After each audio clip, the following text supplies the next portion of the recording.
Hello everyone. आप सभी का मैथ एक्सप्लेन में स्वागत है। मेरा नाम उज्जवल श्रीवास्तव है and on this channel we simplify mathematics in the easiest way possible. Okay, तो पिछली क्लास में हम लोगों ने ये देखा था कि सेट्स क्या होते हैं। ओके, आज हम लोग ये देखेंगे कि रिप्रेजेंटेशन ऑफ सेट, सेट का रिप्रेजेंटेशन कैसे किया जाता है। तो चलिए आइए देखते हैं कि सेट का रिप्रेजेंटेशन कैसे होता है। तो सेट को दो तरीकों से रिप्रेजेंट किया जा सकता है। एक होता है टेबुलर फॉर्म, टेबुलर फॉर्म बोल सकते हैं, या फिर इसी को रोस्टर फॉर्म भी बोलते हैं। और दूसरा होता है ये first one, second one is set builder form, set builder form. तो पहला वाला भी देखते हैं कि पहला वाला कैसे, टेबुलर फॉर्म में हम लोग सेट को कैसे रिप्रेजेंट करेंगे। तो पहला वाला ये है कि कोई एग्जांपल ले लेते हैं कि जैसे सेट ऑफ नेचुरल नंबर है, set of natural number less than 5 की बात हो रही है। ठीक है, तो तो सबसे पहले हम जो सेट होगा उसको हम कैपिटल लेटर से डिनोट करेंगे। ठीक है, उसके बाद ब्रेसेस लगाएंगे। अब ब्रेसेस के अंदर हम यहाँ पे नंबर लिखेंगे और कॉमा से सेपरेट करेंगे। जैसे कि यहाँ लेस देन 5 तक की बात हो रही है, तो नेचुरल नंबर कहाँ से स्टार्ट होता है, 1 से। तो 1 2 3 4 5। ओके, कॉमा से सेपरेट करते हुए, ब्रेसेस से इंक्लूड करते हुए हम एक सेट बनाए हैं। और इसको जब हम इस तरीके से लिखते हैं तो इसको टेबुलर फॉर्म बोला जाता है। ठीक है, सेट यूजुअली डिनोट होता है कैपिटल लेटर से। ठीक है, और अगर मान लीजिए सेट ऑफ वोवेल की बात करें तो, सेट ऑफ वोवेल्स की बात करें तो अगर हम इस सेट को कैपिटल ए से डिनोट कर रहे हैं तो इसके अंदर जितने भी एलिमेंट आएंगे वो वोवेल्स आएंगे। और इनको हम लोग AEIOU ये स्मॉल लेटर से लिखते हैं। यानी कि ब्रेसेस के अंदर जो भी एलिमेंट लिखेंगे वो स्मॉल लेटर से लिखेंगे। और सेट को यूजुअली कैपिटल लेटर से डिनोट किया जाता है।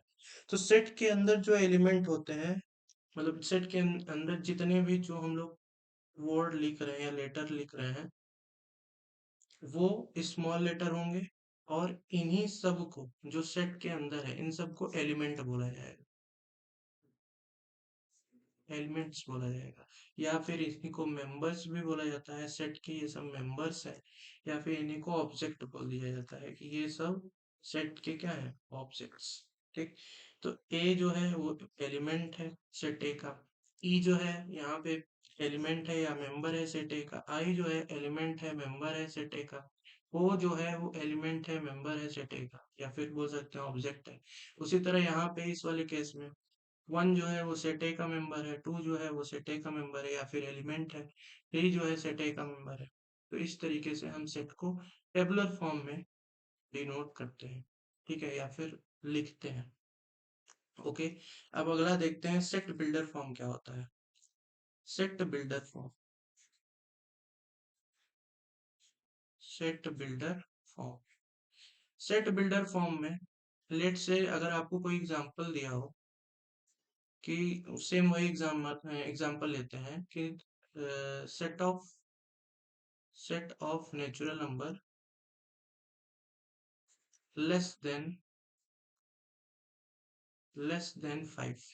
अगर कोई सेट है नेचुरल नंबर का लेस देन 5, ठीक, तो हमको क्या करना है सेट बिल्डर फॉर्म में कि इसको सेटिस्फाई करता हुआ, इसको सेटिस्फाई करता हुआ हमको डेफिनेशन लिखना है।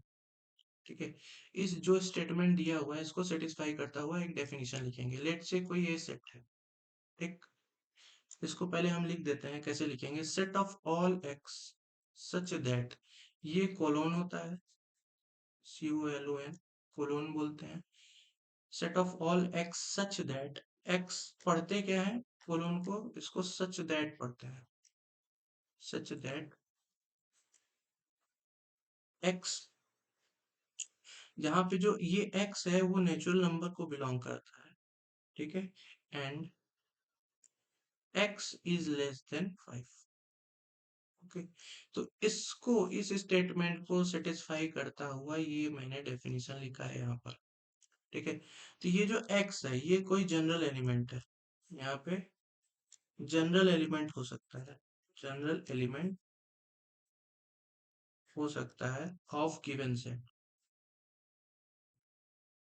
ऑफ गिवन सेट, जो सेट दिया है उसका जनरल एलिमेंट हो सकता है। यहाँ पे इसका मतलब क्या है कि यह एक x है, कैसा है, ये x नेचुरल नंबर को बिलोंग करता है, और ये x जो है वो 5 से छोटा है, यानी कि यहाँ पे ऐसे x हैं जो कि 5 से छोटे होंगे, और ऐसे ये सभी x नेचुरल नंबर को क्या करेंगे, बिलोंग करेंगे। तो इसका मतलब यही हो गया कि सारे x जो 5 से छोटे हैं और नेचुरल नंबर को बिलोंग करते हैं, तो नेचुरल नंबर जो स्टार्ट होता है वो 1 से होता है, फिर 2 से होता है, फिर 3 से होता है, फिर 4 से होता है, फिर 5 से होता है। ये टेबुलर फॉर्म हो गया इसका, और ये क्या हो गया, रोस्टर फॉर्म हो गया। यानी कि सारे ऐसे एक्स हैं जो कि नेचुरल नंबर में बिलोंग होते हैं और लेस देन है किससे, 5 से। ठीक, इसका मतलब यही हो गया। और ये एक्स जो है यहाँ पे जनरल टर्म है, और ये सच दैट को डिनोट कर रहा है, यानी कि ये जनरल एक्स है। और ये एक्स कैसे हैं यहाँ पे हम लोग डिफाइन किए हैं, ये एक्स जितने भी सारे एक्स हैं वो कैसे हैं वो यहाँ पे हम लोग डिफाइन कर रहे हैं। ठीक है, तो आगे चलिए देखते हैं एग्जांपल कुछ। जैसे यहाँ पे है सिंबल, देखिए जब कोई एलिमेंट इस सेट में होता है, ठीक है, जैसे ये सारे एलिमेंट इस सेट के अंदर है ना, इन सभी को एलिमेंट बोला जाता है, और ये सारे एलिमेंट इस सेट के अंदर, सेट ए के अंदर है। तो इसका मतलब हम बोलेंगे कि ये सारे एलिमेंट सेट ए को बिलोंग कर रहे हैं, या फिर सेट ए के मेंबर है। तो बिलोंग्स का साइन होता है एप्सिलॉन। ठीक है, जैसे कि वन बिलोंग्स टू ए, इसको पढ़ेंगे क्या, वन बिलोंग्स टू ए। ठीक, इस जो ये एप्सिलॉन है इसको क्या पढ़ा जाता है यहाँ पे, बिलोंग्स टू। ठीक है, ये एक ग्रीक सिंबल होता है, एप्सिलॉन जो होता है वो ग्रीक सिंबल है, ग्रीक सिंबल। और इसका यूज यहाँ पर सेट में हम लोग बिलोंग्स टू के लिए करते हैं। अब मान लीजिए जैसे यहाँ पे कोई एलिमेंट जो नहीं है, जैसे कि 7 इस सेट में नहीं है, तो इसलिए बोल देंगे 7 is not belongs to it. ठीक, 7 इस एलिमेंट में बिलोंग नहीं कर रहा है। तो उसी तरह हम लोग बिलोंग्स का देख लेते हैं कि बिलोंग्स का क्वेश्चन कैसे होगा। जैसे क्या 5 सेट ए में बिलोंग कर रहा है, तो यस बिलोंग कर रहा है, तो यहाँ पे एप्सिलॉन का साइन बन जाएगा, 5 बिलोंग्स टू ए। 8 बिलोंग कर रहा है तो 8 नहीं बिलोंग कर रहा है, does not belongs to a. 0 belong कर रहा है, नहीं कर रहा है, तो does not belongs to a. ठीक, 4 कर रहा है, नहीं कर रहा है, यस कर रहा है, तो यहाँ पे हो जाएगा बिलोंग्स टू ए। 2 कर रहा है, यस कर रहा है, बिलोंग्स टू ए। ठीक, 10 कर रहा है, नहीं कर रहा है, does not belongs to a. ठीक है, तो आई थिंक ये आप लोग को क्लियर हो गया होगा। यहाँ पे जितने भी एग्जांपल है वो एनसीईआरटी से लिए हुए हैं, तो आप लोग देख सकते हैं एनसीईआरटी के बुक से लिया गया है जितना भी एग्जांपल है। अब देखिए यहाँ पे a is equal to h, a is equal to sorry a is equal to x, set of all x पढ़ा जाएगा इसको, set of all x such that x is an integer and -3, x जो है वो -3 से बड़ा है और 7 से छोटा है, -3 less than x and x is less then 7। ठीक है, तो हमको ये जो गिवन स्टेटमेंट है या फिर क्वेश्चन है, इसको हम लोग को रोस्टर फॉर्म या टेबुलर फॉर्म में लिखना है। तो रोस्टर फॉर्म में लिखने का तरीका क्या है कि एक कोई सेट होगा और जितने भी एलिमेंट होंगे हम कॉमा से उसको सेपरेट कर देंगे और ब्रेसेस में इंक्लोज इंक्लोज कर देंगे। ठीक है, यानी कि ब्रेसेस में रख देंगे उन सभी को, एलिमेंट को। तो यहाँ पे देखिए -3 को इंक्लूड नहीं करना है, नहीं 7 को इंक्लूड करना है। अगर यहाँ पे इक्वल टू हुआ रहता है तो हम लोग इंक्लूड करते हैं, लेकिन यहाँ पे इक्वल टू इंक्लूडेड, मतलब इक्वल टू जो है वो लिखा नहीं है, मतलब लगा हुआ नहीं है यहाँ पे, तो हम लोग इसको इंक्लूड नहीं करेंगे। तो बेसिकली यहाँ पे -3 से 7 तक ही हमको लेना है, तो -3 और 7 इंक्लूड नहीं होगा, तो यहाँ पे क्या हो जाएगा, -2 हो जाएगा, -1 हो जाएगा, 0 हो जाएगा, और क्या होगा, 1 हो जाएगा, 2 हो जाएगा, 3 हो जाएगा, 4 हो जाएगा, इसको और सही कर लेते हैं। 1 2 3 4, तो 1 2 3 4 यहाँ 5 हो जाएगा, यहाँ पे 6 हो जाएगा। ठीक है, 7 को भी इंक्लूड नहीं करना है, तो ये इसका रोस्टर फॉर्म हो जाएगा, रोस्टर फॉर्म। ठीक, अगला वाला देखते हैं। x set of all x such that x is a natural number less than 6। तो यहाँ पे जितने भी नेचुरल नंबर दिया हुआ है, 6 से छोटा नेचुरल नंबर हम लोग को लिखना है। तो वो क्या हो जाएगा, 1 2 3 4 5, लेस देन बोला है। ठीक है, तो ये बी सेट हो जाएगा, ये इसका टेबुलर फॉर्म हो गया या रोस्टर फॉर्म हो गया, टेबुलर या फिर रोस्टर फॉर्म। ठीक, अगला वाला क्वेश्चन देखते हैं कि सी कैसा है, set of all x such that x is two digit natural number such that sum of its digit is 8। तो यहाँ पे हमको ऐसा नंबर लेना है जिसका सम करने पे 8 आए, और वो नंबर कैसा होना चाहिए, टू डिजिट का होना चाहिए। जैसे कि हम लोग क्या ले सकते हैं कि 1 + 7 अगर करें तो 8 तो आता है। ठीक है, और ये जो टू डिजिट का नंबर भी बन जाएगा 1 और 7, यानी कि 2 डिजिट का नंबर है, दोनों को सम करने पे 8 आना चाहिए। ठीक है, उसी तरह 2 + 6 8 आता है, 2 डिजिट का नंबर हो जाएगा 26। ठीक, फिर यहाँ पे देख लीजिए और कौन सा नंबर हो सकता है, 3 + 5 = 8 हो सकता है। ठीक है, इसका 2 डिजिट का नंबर क्या हो सकता है, 35। ठीक, उसी तरह कई नंबर हो सकते हैं, तो इसका सेट क्या बन जाएगा, तो C = सेट बन जाएगा 17 26, ये हो सकता है, 35 हो सकता है, 44 हो सकता है, 53 हो सकता है, 62 हो सकता है, 71 हो सकता है, और क्या हो सकता है, 80 हो सकता है। तो आपके इतने एलिमेंट्स आएंगे इस सेट सी में। ठीक, चलिए अगला देखते हैं। अगला क्या है, डी। डी में क्या है, x such that x is a prime number which is divisor of 60। तो सेट ऑफ ऑल x, ऐसा x लेना है जो कि प्राइम नंबर हो। ठीक है, और जो 60 को डिवाइड कर दे, ऐसे नंबर हमको लेना है। ठीक है, तो ऐसे कौन कौन से नंबर हो सकते हैं, प्राइम नंबर मतलब ऐसे नंबर जो खुद से कटे और 1 से कटे, 1 से डिवाइड हो, बेसिकली 1 से और खुद से डिवाइड हो जाए।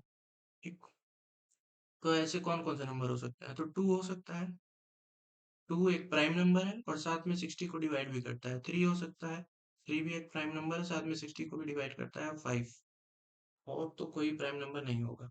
ठीक है, तो ये सेट एक और बन गया। ठीक है, ये टेबुलर फॉर्म हो गया, टेबुलर फॉर्म। अब ये वाला देखते हैं, set of all letter in word trigonometry. Trigonometry में जितने भी वर्ड हैं उनका, अच्छा, वर्ड ट्रिग्नोमेट्री में जितने भी लेटर हैं उनका सेट। ठीक है, तो ई, इसको कैसे लिख सकते हैं, देखिए जब कोई वर्ड दिया हो उसमें कई लेटर्स जो है रिपीटेड है, यानी कि टी और टी यहाँ पे रिपीट हो रहा है। ठीक है, आर और ये आर यहाँ पे रिपीट हो रहा है, ओ और ओ, तो इन सबको हम लोग एक बार लेंगे, जो रिपीट हो रहे हैं उनको हम लोग एक बार लेंगे। जैसे कि टी लिख दिए, फिर आर लिख दिए, फिर आई लिख दिए, फिर क्या लिखे, जी, फिर ओ लिख दिए, फिर एन। अब देखिए ओ यहाँ लिख दिए हैं तो दूसरी बार ओ नहीं लिख सकते। ठीक है, एम, फिर ई, टी लिख चुके हैं, आर भी लिख चुके हैं, वाई कहीं नहीं लिखे हैं तो वाई हो जाएगा। ठीक है, तो ये सेट बनेगा, ये टेबुलर फॉर्म हो गया। तो सेट में हम लोग वो लेटर को रिपीट नहीं करते। ठीक है, सेट में लेटर को रिपीट नहीं किया जाता। अच्छा, इसी को हम लोग ऐसे भी लिख सकते हैं, ऑर्डर जरूरी नहीं है, ऑर्डर मैटर नहीं करता है यहाँ पे। यानी कि मैं इसको ऐसे भी लिख सकता हूँ, RIZON। ठीक है, किसी भी तरीके से, फिर EM, फिर वाई, मतलब ये जो ये जितने भी एलिमेंट लिखे थे इनके प्लेस को इंटरचेंज करके मैंने ऐसे लिख दिया। ये भी एक टेबुलर फॉर्म है, यानी कि ऑर्डर जो होता है वो मैटर नहीं करता है, टेबुलर फॉर्म। ऑर्डर जो होता है वो सेट में मैटर नहीं करता है। ठीक है, एफ अगर कोई सेट है तो इसको कैसे लिखा जाता है, तो बी लिख सकते हैं, ई लिख सकते हैं, टी लिख सकते हैं, ई लिख चुके हैं तो हम नहीं लिखेंगे आर। या फिर इसको हम लोग ऐसे भी लिख सकते हैं, ई आर टी बी। ठीक, ऑर्डर मैटर नहीं करता है। दूसरी तरीके से भी लिख सकते हैं, एफ कोई सेट हो गया, ऐसे भी लिख सकते हैं, आर टी बी ई, यानी कि आप जैसे भी चाहे लिख सकते हैं। ठीक है, ऑर्डर मैटर नहीं करता, और जो लेटर होंगे वो बार बार रिपीट नहीं होंगे। ठीक है, अगला देखते हैं क्या है। अब इन सभी को हमको सेट बिल्डर फॉर्म में लिखना है। किसमें लिखना है? सेट बिल्डर फॉर्म में। तो पहला वाला क्वेश्चन ये है कि 3 6 9 12 इसको सेट बिल्डर फॉर्म में कैसे लिखा जा सकता है। तो सेट बिल्डर फॉर्म में लेट्स इसको रिप्रेजेंट करते हैं सेट ए से। ठीक है, इसको ऐसे लिखेंगे, set of all x such that x, ऐसे लिख सकते हैं, जहाँ पे एक्स 3n के इक्वल है।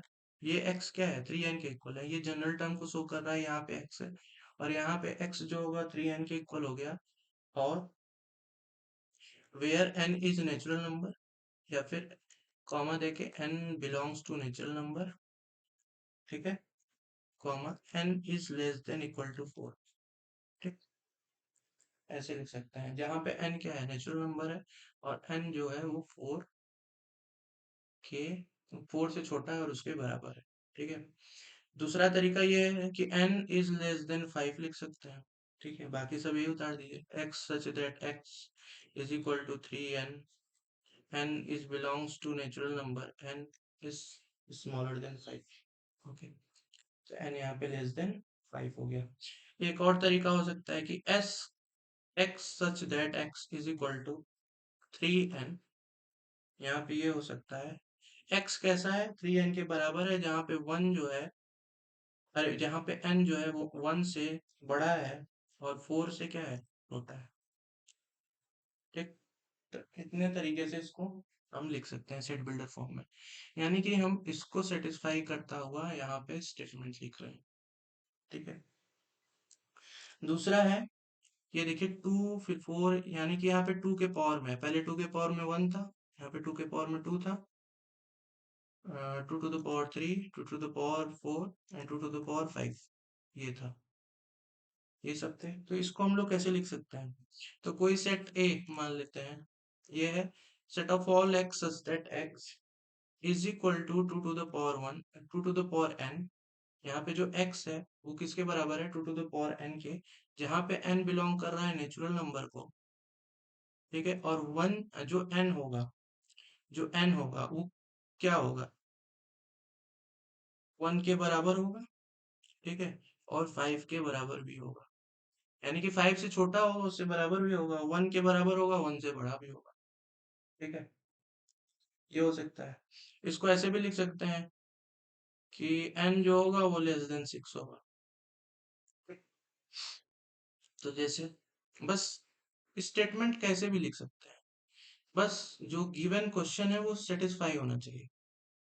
ठीक है, यहाँ पे जो है 5 के पावर 1 है, 5 to the power 1, 5 to the power 2, 5 to the power 3 and 5 to the power 4, यही लिखा हुआ है। ठीक, तो इसको हम लोग कैसे लिख सकते हैं? a is equal to x such that x is equal to 5n, n belongs to n। Okay, और यहाँ पे जो n है वो क्या होगा? 4 से 4 के बराबर होगा, यानी कि 4 से छोटा होगा, 4 के बराबर होगा, और 1 से बड़ा होगा, 1 के बराबर भी होगा। ठीक है, तो ये एक सेट बिल्डर फॉर्म हो गया। 2 4 6 इसको कैसे लिखा जा सकता है? तो 2 4 6 क्या है? एक इवन नंबर है, मल्टीपल ऑफ 2 भी है। ठीक है, तो इसको लिख सकते हैं, set a is equal to x such that x. ठीक है, तो एक्स कैसा है? 2n के बराबर है, और ये n जो है यहाँ पे बिलोंग कर रहा है नेचुरल नंबर, और यहाँ पे ये खत्म नहीं हो रहा है, खत्म नहीं हो रहा है ना, ये आगे बढ़ता हुआ चला जाएगा, इसलिए कोई रेस्ट्रिक्शन नहीं रहेगा, यहाँ पे कोई भी रेस्ट्रिक्शन नहीं है। ठीक है, यानी कि ये रेस्ट्रिक्शन जो हम लोग लगा रहे थे यहाँ पर नहीं रहेगा, क्योंकि यहाँ पे जो ये नंबर्स हैं वो आगे बढ़ते हुए चले जा रहे हैं, तो कहाँ तक जाएंगे नहीं पता, तो यहाँ पे रेस्ट्रिक्शन नहीं रहेगा। ठीक, आगे 149 अप टू 100। तो यहाँ पर जो है 1 का स्क्वायर हो रहा है, 2 का स्क्वायर हो रहा है, 3 का स्क्वायर हो रहा है, 4 का स्क्वायर हो रहा है, कहाँ तक हो रहा है, 10 तक का स्क्वायर हो रहा है। ठीक, तो इसको सेट बिल्डर फॉर्म में कैसे लिख सकते हैं, a is equal to x such that x, और x कैसा हो सकता है, n स्क्वायर हो सकता है, और n की वैल्यू अब लिख देते हैं, n जो है वो नेचुरल नंबर को बिलोंग करेगा, और n जो है वो 1 से बड़ा होगा या उसके बराबर होगा, या फिर 10 से छोटा होगा या उसके बराबर होगा। दूसरा ये लिख सकते हैं कि 1 जो होगा n के बराबर होगा, या फिर n उससे बड़ा भी होगा, और ये लेस देन 11 हो जाएगा n यहाँ पे, और 11 को इंक्लूड करना नहीं है इसलिए वहां पे इक्वालिटी लगी नहीं। ठीक है, सो थैंक यू, आज के लिए इतना बहुत है। आज के लेक्चर को यहीं पर रैप अप करते हैं। That's all, thank you to all.